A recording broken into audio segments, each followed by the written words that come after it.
Breakdown mechanism की तरफ बढ़ने से पहले एक छोटी सी चीज है डोपिंग को लेकर, वो और देख लेते हैं अपन कि लेवल ऑफ डोपिंग जो होती है, if level of doping increases,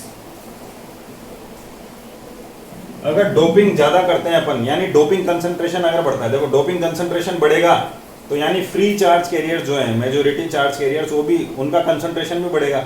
एक तरीके से अपन कह सकते हैं चार्ज डेंसिटी बढ़ेगी। तो अगर डोपिंग लेयर बढ़ती है तो width of depletion layer also increases. जाहिर सी बात है कि जितनी ज्यादा डेंसिटी होगी पीएन जंक्शन में चार्ज कैरियर्स की, उतनी ही ज्यादा डिप्लेशन लेयर की विड्थ होगी। पी और एन टाइप का है ये। मान लीजिए यहां पर एन टाइप की साइड पर ये सब डोनर आयंस है,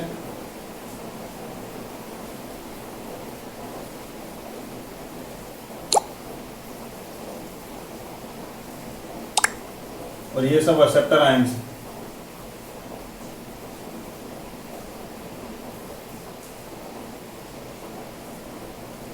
और यहां अपना पीएन जंक्शन बन रहा है कि इधर से 6 इलेक्ट्रॉन निकल के गए,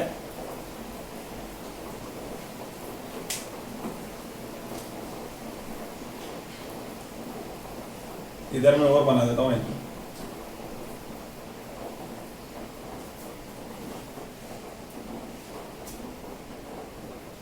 चलो ठीक है, इधर से ये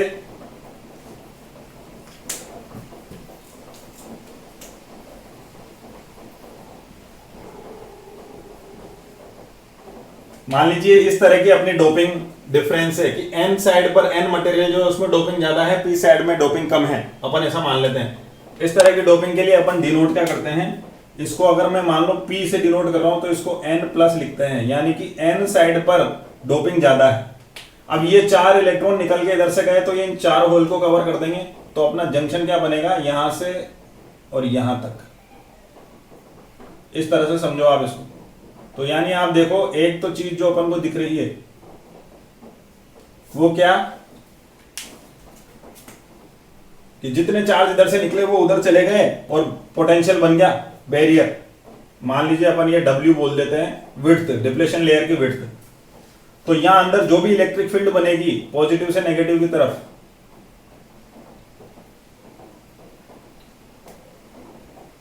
EJ जंक्शन की इलेक्ट्रिक फील्ड, वो उसकी वजह से जो यहां बैरियर पोटेंशियल बनेगा, बैरियर पोटेंशियल कैसे बनेगा, इस साइड पर माइनस, इस साइड पर प्लस। तो अगर मैं यहां बैरियर पोटेंशियल VB बोल दूं इसे, या जंक्शन पोटेंशियल VJ बोल दो, ये VJ किसके बराबर हो जाएगा,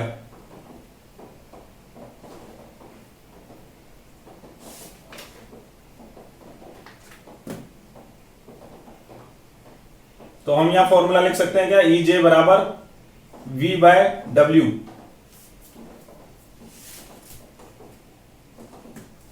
जिसमें ये VJ क्या है, जंक्शन पोटेंशियल। तो यहां से जंक्शन पोटेंशियल अपन निकाल सकते हैं, जितनी इलेक्ट्रिक फील्ड है EJ इंटू जितनी जंक्शन की विड्थ है। ठीक है। और एक खास बात जो ध्यान देने की वो क्या, कि जिस तरफ कंसंट्रेशन ज्यादा होता है डोपिंग का, उस तरफ डिप्लेशन लेयर कम होता है। जिस तरफ डोपिंग कम होती है, चार्ज कंसंट्रेशन कम होता है या चार्ज डेंसिटी कम होती है, वहां पर डिप्लेशन लेयर ज्यादा पहुंचती है। इसकी डेफिनेशन लिख देता हूं मैं इसके लिए, ताकि आप लोगों को याद रह जाएगा कि most of the width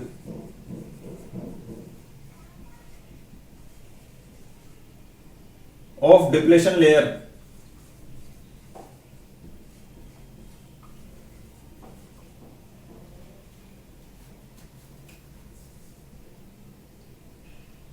lies in the lightly doped layer, layer की जगह रीजन कर लो, डिप्लेशन रीजन। कहने का मतलब क्या हुआ कि डिप्लेशन रीजन जो हमारा बना उसकी मैक्सिमम विड्थ किस डायरेक्शन में या किस जगह किस लेयर में होगी, जिस लेयर में डोपिंग सबसे कम है। बात आप लोगों को समझ में आ रही है? ये एक्चुअली मैंने आपको इसलिए बताया, जेई वगैरह के एग्जाम में डायरेक्ट पूछ लिया जाता है कई बार क्वेश्चन, और ये आ चुका है। और अगर आप गेट और इंजीनियरिंग सेलेक्शंस की तैयारी कर रहे हैं तो उसमें इसके आधार पर क्वेश्चन पूछे जा चुके हैं। तो इसको समझना जरूरी है कि ये अलग अलग तरह की चार्ज कंसंट्रेशन कैसे होती है, P, P plus, P minus, ज्यादा कंसंट्रेशन ज्यादा डोपिंग, नॉमिनल डोपिंग, नॉमिनल से कम डोपिंग, इसी तरह से N, N plus, N minus. अभी अपन आगे जब एससीआर वगैरह के, यूजेटी के इनके कंस्ट्रक्शन देखेंगे तो वहां पर अपन को ये डिफरेंस इन डोपिंग देखने को मिलेगा, डिफरेंस इन चार्ज कंसंट्रेशन वो देखने को मिलेगा अपन को। ठीक है, तो अगर दोनों तरफ डोपिंग बराबर है तो ये डिप्लेशन लेयर दोनों में आधी आधी होगी। पर अगर दोनों तरफ डोपिंग बराबर नहीं है, नंबर ऑफ एटम्स जो अपन ने मिलाए पर पार्ट्स पर मिलियन में, पीपीएम में, अगर वो दोनों तरफ बराबर नहीं है तो जिस तरफ कम है उस तरफ डिप्लेशन लेयर ज्यादा सरकी हुई होगी, जिस तरफ ज्यादा चार्जेस है उस तरफ डिप्लेशन लेयर कम होगी। आप इसको आसानी से इस तरह भी समझ सकते हो कि भाई इधर नंबर ऑफ चार्ज ज्यादा है ना, तो ये ज्यादा दम रखते हैं, ज्यादा धकेल रहे हैं, इलेक्ट्रॉन्स ज्यादा धक्का लगा रहे हैं, होल्स इतना धक्का नहीं लगा पा रहे, तो इस वजह से डिप्लेशन लेयर उधर ज्यादा है। अब आ जाते हैं अपन ब्रेकडाउन ऑफ डिप्लेशन लेयर पे, कैसे ब्रेकडाउन हो रही है।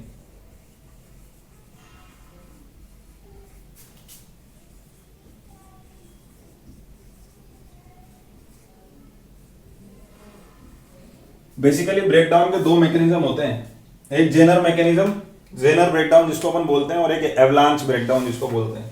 पावर इलेक्ट्रॉनिक्स में मोस्टली एवलांच ब्रेकडाउन ही होता है। कैसे होता है जेनर ब्रेकडाउन, देखो पहले मैं समझा देता हूं आपको। जेनर ब्रेकडाउन तो क्या है कि जेनर ब्रेकडाउन है कि जंक्शन के अंदर जो एटम्स हैं उन्होंने जो कोवलेंट बॉन्ड बना रखे हैं, क्योंकि ऐसा नहीं है कि ये एटम जो है ये लेटिस में नहीं बंधा हुआ, ये भी लेटिस में बंधा हुआ है और इसके आसपास सिलिकॉन है। मैंने अभी आपको शुरुआत में बताया था इस लेक्चर के कि भाई यहाँ अंदर जो एटम्स होते हैं वो क्या होते हैं, अपन सिर्फ वही बताते हैं डायग्राम्स में जो डोप वाले हैं, इम्प्योर मतलब सिलिकॉन से अदर जो एटम्स हैं। जैसे यहाँ पर एन टाइप में अपन मिला रहे हैं क्या, पेंटावेलेंट पी टाइप, तो फॉस्फोरस वाले एटम्स दिखाते हैं, यहाँ पर अपन एल्यूमिनियम वाले एटम्स दिखाते हैं। पर इस पूरे स्ट्रक्चर में अगर अंदर घुस के देखें अपन, कोरोना वायरस जितने छोटे हो जाएं और इस मटेरियल में अंदर घुस के देखें तो अपन को आसपास सिलिकॉन भी दिखेगा, डोपिंग भी दिखेगी। तो जब हमें ये जंक्शन तोड़ना है, यानी इस जंक्शन को तोड़ने का मतलब क्या है, अभी अपन ने देखा था कि यहां पर फ्री इलेक्ट्रॉन्स उत्पन्न हो जाएं इस जंक्शन के अंदर ही, तो उसका तरीका क्या है कि अगर मैं इस जंक्शन के अक्रॉस इलेक्ट्रिक फील्ड बढ़ाता जाऊं,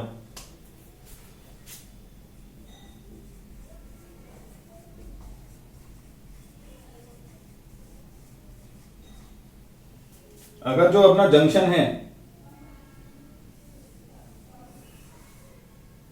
ये पीएन जंक्शन है, इस जंक्शन के अक्रॉस अगर मैं इलेक्ट्रिक फील्ड वी बोल देते हैं अपन, अगर मैं इस इलेक्ट्रिक फील्ड को बढ़ाता जाऊं, यानी अगर मैं वोल्टेज बढ़ाता जाऊंगा तो इस वोल्टेज की वजह से लगने वाली जो इलेक्ट्रिक फील्ड होगी ई, वो भी बढ़ती जाएगी। और अगर इलेक्ट्रिक फील्ड ई बढ़ती जाएगी तो इसकी वजह से अगर यहां कोई इलेक्ट्रॉन है या यहां जो कोवलेंट बॉन्ड है, उस कोवलेंट बॉन्ड में जो इलेक्ट्रॉन है, उस इलेक्ट्रॉन पर जो लगने वाला फोर्स होगा एफ ई, अगर ई बढ़ेगा तो ये एफ भी बढ़ेगा,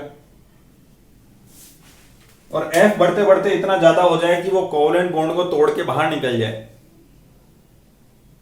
पिछले लेसन में अपन ने देखा था ना कि अगर अपन को फ्री इलेक्ट्रॉन क्रिएट करना है तो क्या करना पड़ेगा, लेटिस में से एक इलेक्ट्रॉन तोड़ना पड़ेगा, और तोड़ने का मतलब है कोवलेंट बॉन्ड की जितनी बाइंडिंग एनर्जी उतनी देनी पड़ेगी। तो अगर उतना फोर्स अपन लगा पाए, उतनी एनर्जी कोवलेंट बॉन्ड को मिल जाए तो वो इलेक्ट्रॉन टूट के बाहर आ जाएगा, और जब इतना फोर्स लग जाएगा, इतनी इलेक्ट्रिक फील्ड हो जाएगी तो बहुत सारे इलेक्ट्रॉन टूट के बाहर आने लगेंगे, तो पूरे जंक्शन की जगह जो है इस जंक्शन में इलेक्ट्रॉन बढ़ जाएंगे, फ्री इलेक्ट्रॉन्स बढ़ जाएंगे। क्योंकि क्या हुआ कि यहां जो कोवलेंट बॉन्ड थे वो कोवलेंट बॉन्ड टूट के भाग गए, इलेक्ट्रॉन बाहर आ गया, अंदर क्या बच गया, होल। ये जो कोवलेंट बॉन्ड थे इसमें जो दो इलेक्ट्रॉन शेयर हो रहे थे, तो इलेक्ट्रॉन तो टूट के भाग गया, अंदर क्या बच गया, सिर्फ होल। तो इस पूरे जंक्शन में होल भी हो जाएंगे, इलेक्ट्रॉन भी हो जाएंगे, यानी फ्री चार्ज कैरियर्स आगे। अगर जिस जगह पर पहले चार्ज कैरियर्स नहीं थे वहां पर चार्ज कैरियर्स इकट्ठे हो गए इतने सारे, तो वो जंक्शन कहां रहा, फिर वो जंक्शन रहा ही नहीं, तो जंक्शन टूट जाएगा। और इसी तरह क्या ये जो मैकेनिज्म है इसी को कहा जाता है क्या, जेनर ब्रेकडाउन मैकेनिज्म। ठीक है,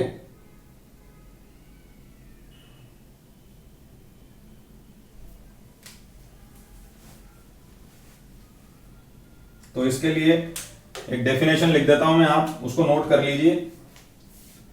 if electric field intensity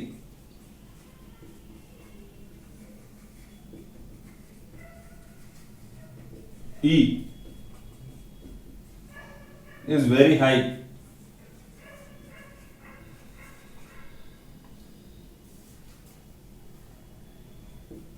the force on the electrons in covalent bond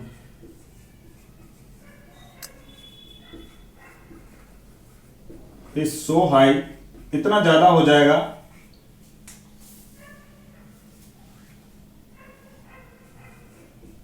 so that electrons may break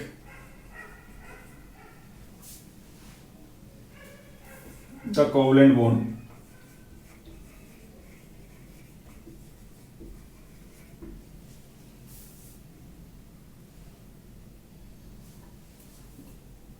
And large number of charge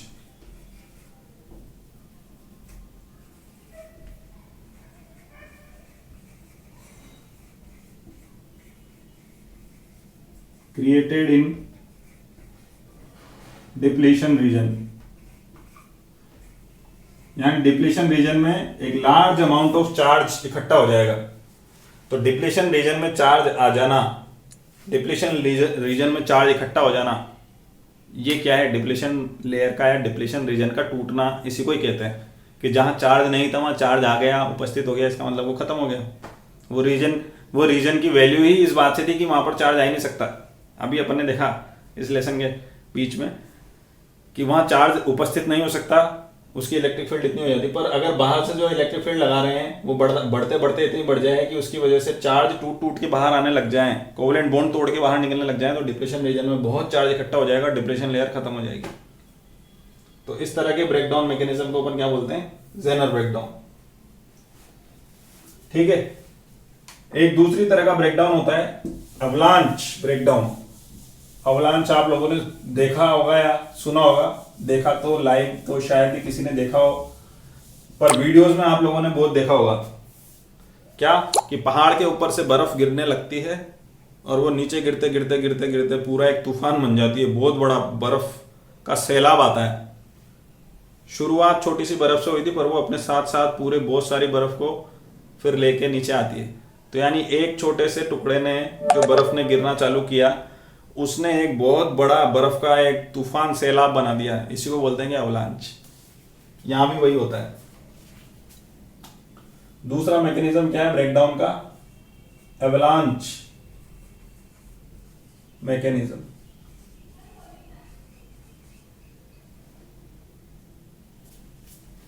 अब इसमें क्या हो रहा है कि यहां से जो मान लो अगर कोई एक भी इलेक्ट्रॉन जंक्शन में उपस्थित है, यही बता देता हूं मैं आपको, अगर कोई एक भी इलेक्ट्रॉन गलती से जंक्शन में आ गया, दोबारा बना लेते हैं चलो,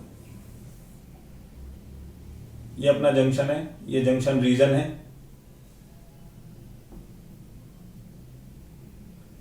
मान लीजिए एक इलेक्ट्रिक फील्ड, ये पी टाइप ये एन टाइप, एक इलेक्ट्रिक फील्ड अपन ने बाहर से बनाई और वो इलेक्ट्रिक फील्ड इस तरह से ई बनी हुई है। तो मान लीजिए यहां पर कोई एक इलेक्ट्रॉन अंदर आ गया किसी कारण से, किसी भी तरीके से एक फ्री इलेक्ट्रॉन अंदर जनरेट हो गया और वो फ्री इलेक्ट्रॉन पर फोर्स लगेगा इस इलेक्ट्रिक फील्ड की वजह से इस डायरेक्शन में। तो इस इलेक्ट्रॉन पर कितना फोर्स लगा, इधर F बराबर E इंटू ई। और मान लीजिए कि इसने एक लैम्डा लेंथ का, ये इसका मीन फ्री पाथ है। अब ये लैम्डा मीन फ्री पाथ क्या होता है, बेसिकली जब इलेक्ट्रॉन ट्रेवल करता है तो अपन उसका डिस्टेंस मीटर सेंटीमीटर में तो नाप नहीं सकते, तो मीन फ्री पाथ बोला जाता है, क्योंकि वो इधर उधर रैंडम घूमते हुए टकराते हुए चलता है, तो उसका मीन फ्री पाथ लैम्डा बोला जाता है कि कितना डिस्टेंस उसने चला। इसको आप अपन अलग से किसी दूसरे वीडियो में देख लेंगे, नहीं तो आप मीन फ्री पाथ सर्च करेंगे तो गूगल पे, यूट्यूब पे बहुत सारे वीडियो मिल जाएंगे आपको। फिर भी कोई डाउट हो तो आप पूछना, नीचे कमेंट्स करना, तो अपन ये डिस्कस कर लेंगे अलग से। अगर मान लीजिए वो लैम्डा डिस्टेंस चलता है मीन फ्री पाथ में, तो कितना वर्क डन हुआ उस पर, work done after travelling lambda. अगर वो लैम्डा चला तो उस पर कितना वर्क डन हुआ, F इंटू एक्स, डिस्टेंस बोलते हैं ना अपन, डिस्टेंस क्या है यहाँ पर लैम्डा, और F क्या है, E इंटू लैम्डा। और ये सारा का सारा वर्क किस में कन्वर्ट हो जाएगा, क्योंकि जितना वो इलेक्ट्रिक फील्ड में चलेगा उतनी उसकी स्पीड बढ़ती जाएगी, काइनेटिक एनर्जी। तो kinetic energy gain by electron कितनी हो जाएगी, E कैपिटल E लैम्डा। और जब इस काइनेटिक एनर्जी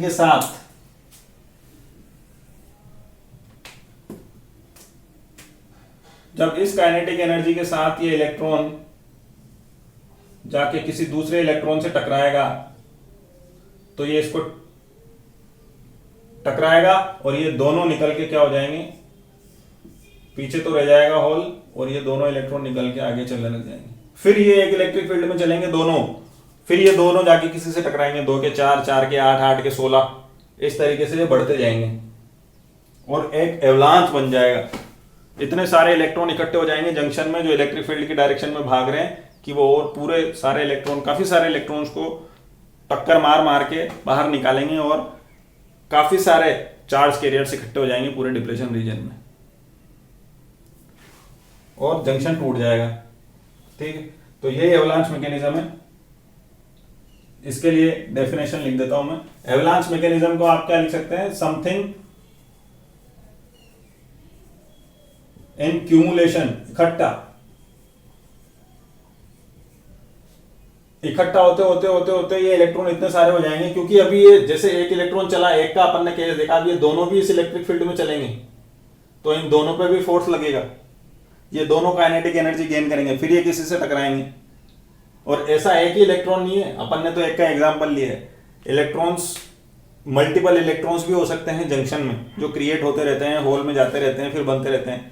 कुछ इलेक्ट्रॉन उनमें से अगर ऐसे एक्टिव हो गए तो ये अवलांच चालू कर देंगे, इसकी वजह से, इस इलेक्ट्रिक फील्ड की वजह से। तो इसकी डेफिनेशन भी लिख लीजिए, इफ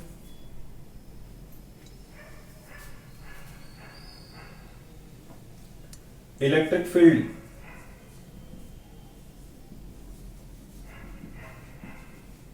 is not higher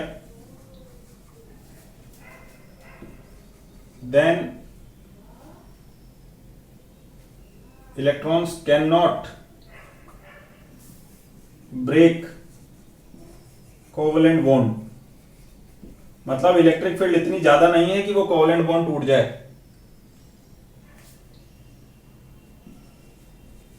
पर however very few charges, electrons and holes are always present in depletion region। पर हमें ये पता है कि कुछ ना कुछ मिनिमम या नेग्लिजिबल चार्ज ही सही, पर कुछ ना कुछ चार्ज डिप्लीशन रीजन में हमेशा प्रेजेंट होता है, चाहे इलेक्ट्रॉन हो चाहे होल हो।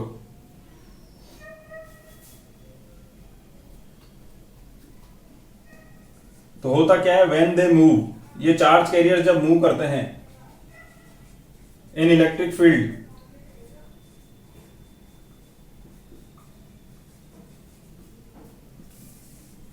दे गेन काइनेटिक एनर्जी, वो क्या है, E इंटू लैम्डा। लैम्डा क्या है, mean free path, E electric field और E स्मॉल e इलेक्ट्रॉन का चार्ज।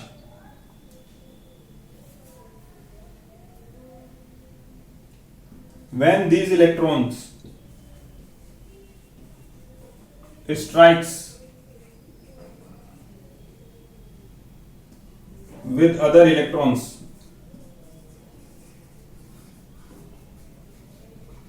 जब ये अलग दूसरे इलेक्ट्रॉन से टकराते हैं, कौन से इलेक्ट्रॉन्स, जो अभी भी कोवलेंट बॉन्ड में हैं,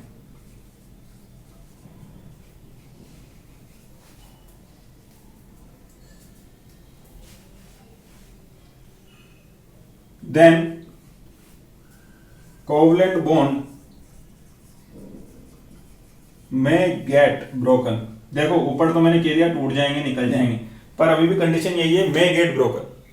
ये बात तो अपन को यहां से क्लियर हो रही है कि अगर मुझे जंक्शन तोड़ना है तो जंक्शन तोड़ने का मतलब है कि यहां पर फ्री चार्ज इकट्ठे हो जाने चाहिए डिप्लेशन रीजन में, और फ्री चार्ज इकट्ठे होने का मतलब यही है कि वहां कोवलेंट बॉन्ड टूटे, या तो वो अपने आप कोवलेंट बॉन्ड को छोड़ छोड़ के भागे, जेनर ब्रेकडाउन, या फिर दूसरे जो फ्री चार्ज कैरियर्स कुछ नेग्लिजिबल अमाउंट में उपस्थित है वो इलेक्ट्रिक फील्ड में दौड़े और जाके दूसरों से टकराएं, और इलेक्ट्रॉन्स निकल के बाहर आए और दौड़े और टकराएं और बढ़े और दौड़े और टकराएं और बढ़े, ये एवलांच मैकेनिज्म चलता रहे और ये सैलाब आ जाए इलेक्ट्रॉन से, तब भी तोड़ने तो कोवलेंट बॉन्ड ही पड़ेंगे। पर अपन यहां लिख रहे हैं क्या, मे गेट ब्रोकन। क्यों, ये तभी पॉसिबल है जब ये इलेक्ट्रिक एनर्जी ई लैम्डा लगभग बराबर हो जाए किसके, 1.1 इलेक्ट्रॉन वोल्ट के। और ये क्या है, पिछले लेसन में अपन ने देखा था बाइंडिंग एनर्जी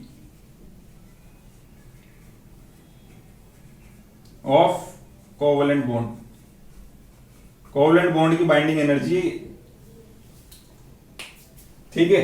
और आपको बता दूं, जैसा अभी मैंने बोला था, पावर इलेक्ट्रॉनिक डिवाइसेस में मेनली एवलांच ब्रेकडाउन ही होता है एज ए क्यूमुलेटिव प्रोसेस। वो अपन आगे देखेंगे जब अभी एससीआर का ऑपरेटिंग मैकेनिज्म, ऑपरेटिंग प्रिंसिपल समझेंगे कि एससीआर कैसे काम कर रहा है, तो ये अपन अच्छे से समझ जाएंगे कि भाई जंक्शन कैसे टूट रहा है। और वहां पर अपन को यही देखने को मिलेगा कि जो मेनली जंक्शन ब्रेकिंग का मैकेनिज्म यूज होता है वो एवलांच मैकेनिज्म ही होता है। बाढ़ आती है इलेक्ट्रॉन्स की और जंक्शन को तोड़ के ले जाती है, ठीक है।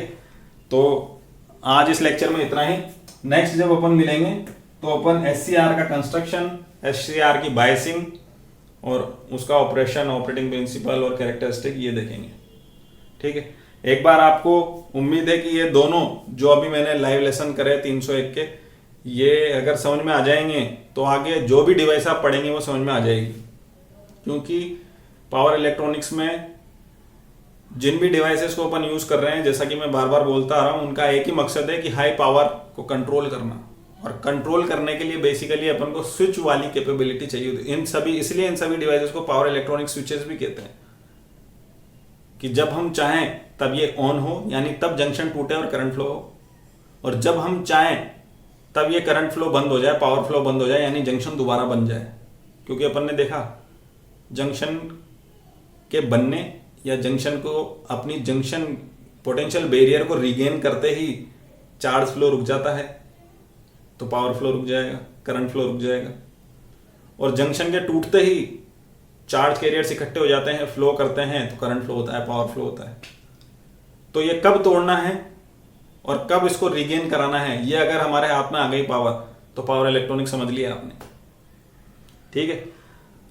तो आज के इस लेक्चर में इतना ही। नेक्स्ट लेक्चर में मिलते हैं एससीआर के साथ। देखते रहिए, सीखते रहिए, लगातार प्रैक्टिस करते रहिए, ओनली विद बीटीजेव अकेडमी। जय भारत, जय हिंद।